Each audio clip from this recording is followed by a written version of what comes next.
दोस्तों, हम इंसानों को आखिरकार किसने बनाया होगा? इसी सवाल के जवाब को पता करने के लिए कुछ एस्ट्रोनॉट्स अंतरिक्ष में चलते हुए एक प्लेनेट पर आ जाते हैं, लेकिन उनके साथ वहाँ कौन कौन सी डरावनी घटनाएं हुई ये दिल दहला देने वाली थी। इस साइंस फिक्शन कहानी की शुरुआत डेविड नाम के एक रोबोट से होती है। डेविड बाकी रोबोट से बहुत ही ज्यादा एडवांस था। अब डेविड अपने पास मौजूद एक वैज्ञानिक से बात करता है जिसने डेविड को बनाया था। डेविड ने वैज्ञानिक से क्वेश्चन पूछा कि अगर आपने मुझे बनाया है तो आप सभी इंसानों को किसने बनाया होगा, जिसके बाद वो वैज्ञानिक कहता है कि इस बारे में मुझे भी नहीं पता, इसीलिए अब तुम्हें मेरी मदद करनी पड़ेगी इसी सवाल का जवाब पता करने के लिए। डेविड तो अब तुरंत ही राजी हो गया था। अब इस बात को यहाँ पर कई साल बीत जाते हैं। यहाँ हमें अंतरिक्ष की गहराइयों में एक बहुत ही बड़ी एडवांस स्पेसशिप दिखाई जाती है। ये स्पेसशिप इंसानों द्वारा बनाई गई आज तक की सबसे एडवांस स्पेसशिप होती है, जिसके अंदर बहुत सारे एस्ट्रोनॉट्स के ग्रुप सवार होकर कुछ ऐसे प्लैनेट्स को ढूंढ रहे थे जिसका एनवायरनमेंट अर्थ के जैसा हो और इंसान वहां पर आगे चल के रह सके।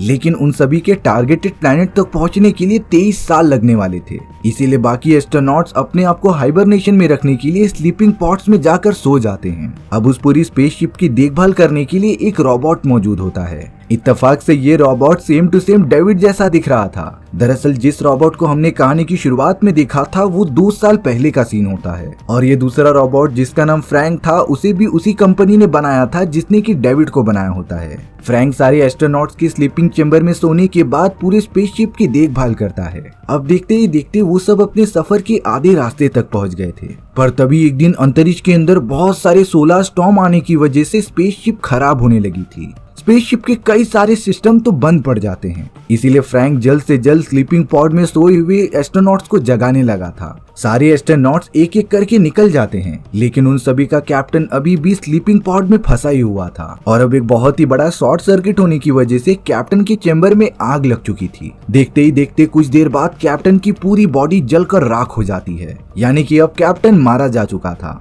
सभी एस्ट्रोनॉट्स को इस बात का बहुत दुख होता है, लेकिन इस बात को थोड़ा सा साइड में रख के वो सब स्पेसशिप को लगातार मेंटेनेंस करने लगे थे। कई घंटों के मेहनत के बाद स्पेसशिप पूरी तरीके से ठीक हो चुकी थी, लेकिन उन एस्ट्रोनॉट्स को सबसे ज्यादा दुख इस बात का था कि उनके सबसे बेस्ट कैप्टन की मौत हो चुकी थी। उस मरे हुए कैप्टन की वाइफ एंड्रिया भी उसी टीम में शामिल थी, जिसे ये बात पता चलने के बाद वो एकदम शॉक रह जाती है। अब एक दिन एस्ट्रोनॉट्स की टीम को अजीब तरीके के सिग्नल्स मिलने लगे थे। ये सिग्नल्स और कहीं से नहीं बल्कि उनके पास ही वाले प्लेनेट से आ रहे होते हैं। थोड़ी देर तक जानकारी इकट्ठा करने के बाद उन एस्ट्रोनॉट्स को ये अंदाजा हो गया था कि उस प्लेनेट पर वातावरण इंसानों के रहने लायक है। इसीलिए टीम डिस्कस करने लगी थी कि जिस डेस्टिनेशन की तरफ पहुंचने में उन्हें अभी 15 से 20 साल लगने वाले थे, वहीं अगर वो सब इस अनजान प्लेनेट के पास जाकर चेक करें तब उन्हें अर्थ की तरह एक और प्लेनेट मिल सकता है। और तो और वो अनजान प्लेनेट उनके काफी ज्यादा पास था। हालांकि एंड्रिया इन सारी चीजों से एकदम अगेंस्ट थी,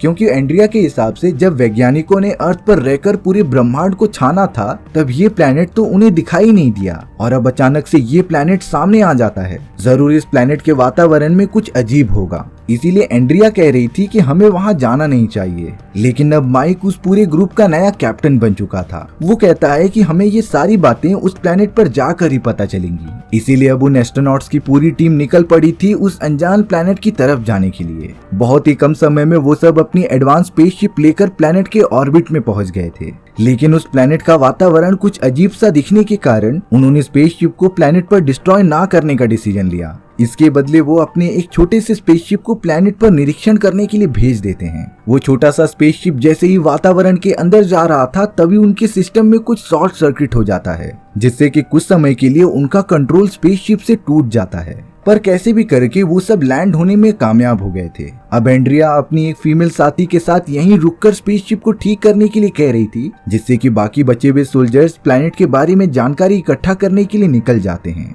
उन एस्ट्रोनॉट्स का ग्रुप जैसे ही थोड़ा सा आगे गया, पर वो सब ये देखकर एकदम शॉक रह जाते हैं, क्योंकि जमीन पर क्रॉप्स उगे हुए थे। आखिरकार ऐसा कैसे हो सकता है, क्योंकि गेहूं जैसी फसल को उगने के लिए अच्छा टेम्परेचर और जमीन एकदम पृथ्वी जैसी होनी चाहिए। ये बात एस्ट्रोनॉट्स को और भी ज्यादा इंटरेस्टिंग लगती है और वो आगे बढ़ चलते हैं रिसर्च के लिए। वहीं पर एंड्रिया की फीमेल फ्रेंड मिट्टी का सैंपल अपने पास कलेक्ट करते जा रही थी। अब रास्ते में एक एस्ट्रोनॉट का पैर जमीन पर पड़ी हुई एक फल के ऊपर चला जाता है, लेकिन उस फल के टूटते ही उसके अंदर से कुछ अजीब तरीके की काले कलर की चीज निकलने लगी थी। वो अनजान चीज उड़ते उड़ते एस्ट्रोनॉट्स के कान में जाकर घुस जाती है। यानी कि अब वो लाचार एस्ट्रोनॉट किसी खतरनाक चीज से इन्फेक्टेड हो चुका था। वहीं दूसरी तरफ उन बाकी एस्ट्रोनॉट्स को एक बहुत ही बड़ी स्पेसशिप दिखाई देती है जो कि एक बहुत ही बड़े डोनट शेप की थी। स्पेसशिप के अंदर जाने के बाद एस्ट्रोनॉट्स को एक फीमेल की फोटो मिलती है जिसका नाम एलिजाबेथ था। थोड़ी और जानकारी इकट्ठा करने के बाद उन्हें पता चला कि एलिजाबेथ अपने बहुत सारे एस्ट्रोनॉट्स के ग्रुप के साथ सबसे पहले इस प्लेनेट पर आई थी। पर आखिरकार यहाँ कौन सी डरावनी घटना घट गई कि जिससे सारे एस्ट्रोनॉट्स मारे गए। अब वो आदमी जो कि इन्फेक्टेड हो चुका था उसकी हालत खराब होने लग जाती है। उस आदमी की फीमेल साथी उसे पकड़कर स्पेसशिप की तरफ लेकर जा रही थी। वो दोनों कैसे भी करके एक दूसरे क्रूमेट की मदद से स्पेसशिप के अंदर पहुंच जाते हैं। उस इन्फेक्टेड आदमी का इलाज करने के लिए जैसे ही वो लेबोरेटरी में लेकर आते हैं तभी अचानक उस आदमी के बॉडी में कुछ रिएक्शन होने लगे थे। वो आदमी तो अजीब तरीके का बिहेव करने लगा होता है और अब देखते ही देखते उस आदमी के पीठ के पीछे से कुछ अजीब चीज बाहर निकलने लगी थी। ये सारी चीजें एंड्रिया की दोस्त देख नहीं पाती और वहाँ से भागकर दरवाजे को लॉक कर देती है।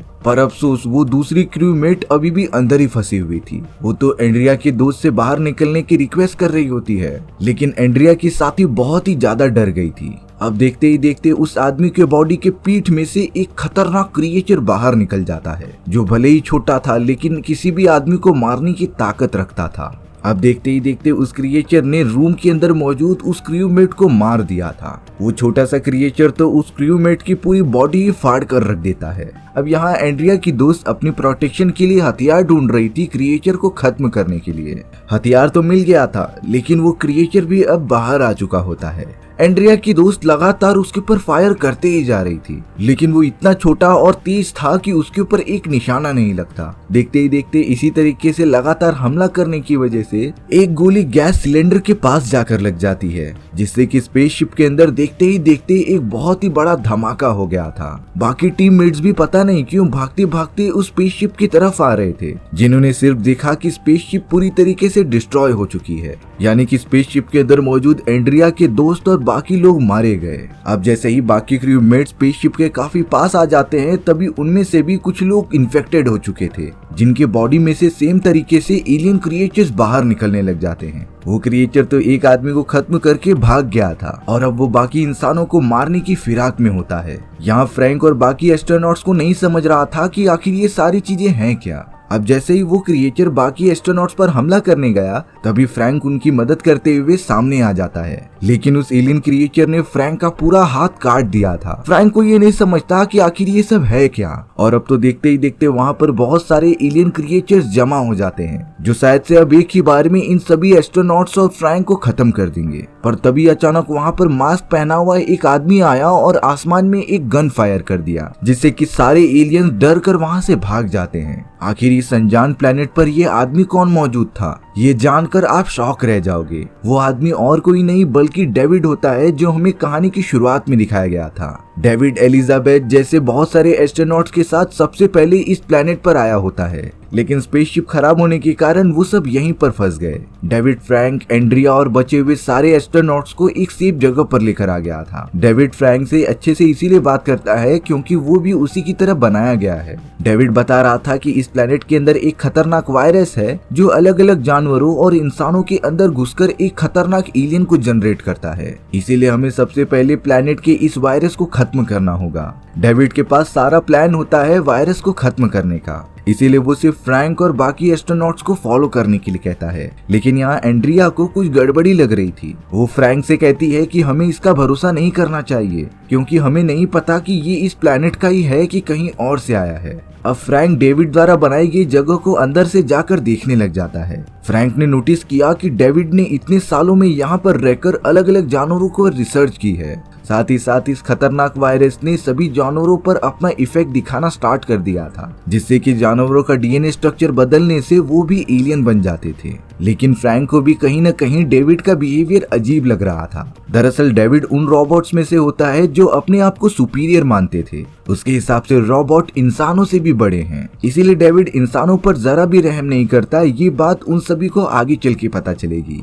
अब यहाँ डेविड फ्रैंक को बताता है कि हम सब बहुत ज्यादा अलग हैं। इंसान हमारे पैर की धूल की मिट्टी के बराबर हैं। अब डेविड फ्रैंक को लेके जाकर एलिजाबेथ के कब्र को दिखाता है जिसके साथ वो अपनी पूरी टीम को लेकर इस प्लेनेट पर आया था, पर कंडीशंस खराब होने के कारण एलिजाबेथ और बाकी एस्ट्रोनॉट्स मारे गए। मैं रोबोट था, इसीलिए मैं इस प्लेनेट के एनवायरनमेंट में सरवाइव कर गया। दरअसल रियलिटी तो ये थी कि जब डेविड पहली बार एस्ट्रोनॉट्स के साथ इस प्लेनेट पर आया था, तब उसने ही इस वायरस की मदद से सारे एस्ट्रोनॉट्स को मार गिराया। और तो और इस प्लेनेट पर अजीब तरीके के जीव भी रहा करते थे जो कि इंसानों जैसे दिखते थे। डेविड ने तो उसी खतरनाक ब्लैक वायरस की मदद से उन सारे लोगों को इन्फेक्टेड कर दिया, जिससे प्लेनेट के सारे रहीवासी इन्फेक्टेड होकर क्रिएचर्स में कन्वर्ट हो गए थे। डेविड ये सारी चीजें सिर्फ और सिर्फ इंसानों को अपने से नीचा दिखाने के लिए कर रहा था। अब थोड़ी देर बाद फ्रैंक जब अंदर जाकर चेक कर रहा था, तब उसे बहुत ही बड़ा क्रिएचर दिखाई देता है जो उसके पास आ रहा था। फ्रैंक उससे बचने के लिए पीछे हटता है, लेकिन वो एलियन उसके ऊपर हमला बिल्कुल भी नहीं करता, जैसे कि एलियन फ्रैंक से कुछ बातें करने की कोशिश कर रहा हो।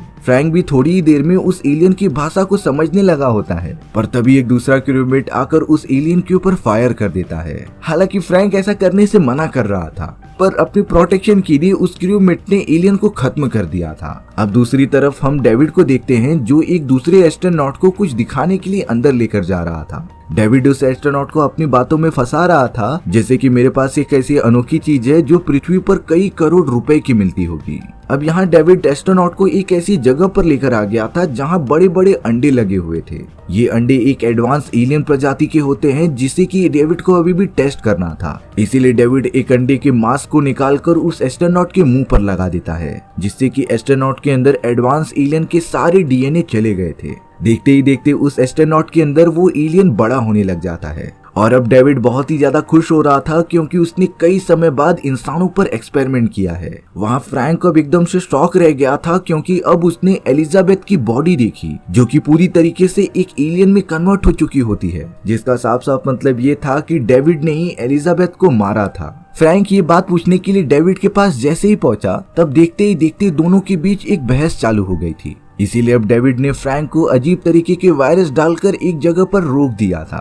डेविड को पूरी तरीके से पता था कि वो क्या कर रहा है, और अब वो यहाँ पर आए हुए बाकी एस्ट्रोनॉट्स को भी मार गिराएगा। वहीं दूसरी तरफ एंड्रिया को भी ये सारी बातें पता चल चुकी होती हैं कि एलिजाबेथ को डेविड ने ही मारा है। डेविड तुरंत ही एंड्रिया के पास पहुंचकर उसे मारने लगा था, क्योंकि अब एंड्रिया को सारा सच पता चल चुका होता है। डेविड सोच रहा था कि वो भी एलिजाबेथ की तरह एंड्रिया पर भी अपनी रिसर्च करेगा और उसके अंदर एक एडवांस एलियन के डीएनए को डालेगा। एंड्रिया बहुत कोशिश करने के बाद भी डेविड के चंगुल से बाहर नहीं निकल पाती। तभी अचानक वहाँ पर फ्रैंक आ जाता है और डेविड को मारने लग जाता है। और अब अच्छे मौके का फायदा उठाकर एंड्रिया तुरंत अपने एस्ट्रोनॉट दोस्तों के साथ वहाँ से भागने लगी थी। फ्रैंक भी डेविड को घायल करता हुआ उन सभी के साथ निकल पड़ा था स्पेसशिप की तरफ। उनकी बड़ी सी स्पेसशिप भी अब जमीन पर आ गई थी। देखते ही देखते सारे एस्ट्रोनॉट फ्रैंक के साथ स्पेसशिप के अंदर चले जाते हैं, पर अब सबसे बड़ा खतरा तो उनकी तरफ बढ़ रहा था। एक बहुत ही खतरनाक एलियन क्रिएचर भागते भागते उनकी स्पेसशिप के ऊपर चढ़ जाता है।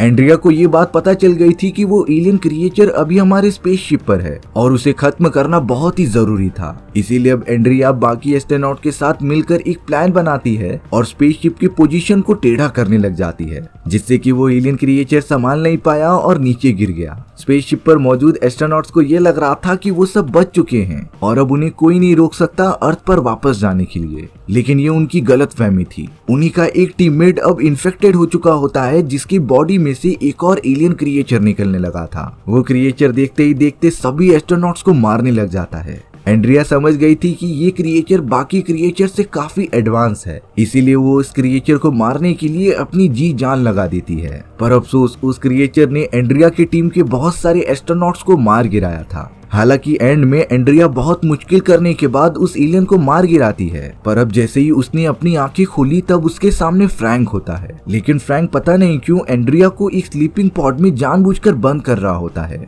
तब जाकर रियलिटी रिवील हुई कि ये फ्रैंक नहीं बल्कि डेविड है। डेविड ने तो फ्रैंक को पहले ही मार दिया था और चुपके से उनकी स्पेसशिप में आ गया। एंड्रिया चिल्लाते रहती है कि उसे बाहर निकालो, लेकिन अब डेविड वायरस का एक्सपेरिमेंट करने के बाद ही एंड्रिया को छोड़ेगा। डेविड ने एंड्रिया को सुला दिया था और जब तक उसका एक्सपेरिमेंट कामयाब ना हो जाए तब तक वो उसे उठाएगा नहीं। और इसी तरीके से ये कहानी सस्पेंस के साथ यहीं पर खत्म हो जाती है। सो व्यूअर्स, आपको ये स्टोरी कैसी लगी कमेंट सेक्शन में बताना भूलना मत। और अगर आपको मेरा एक्सप्लेनेशन 1% भी अच्छा लगा होगा ना, तो वीडियो को लाइक एंड चैनल को सब्सक्राइब जरूर कर देना। मिलते हैं नेक्स्ट वीडियो में, बाय बाय।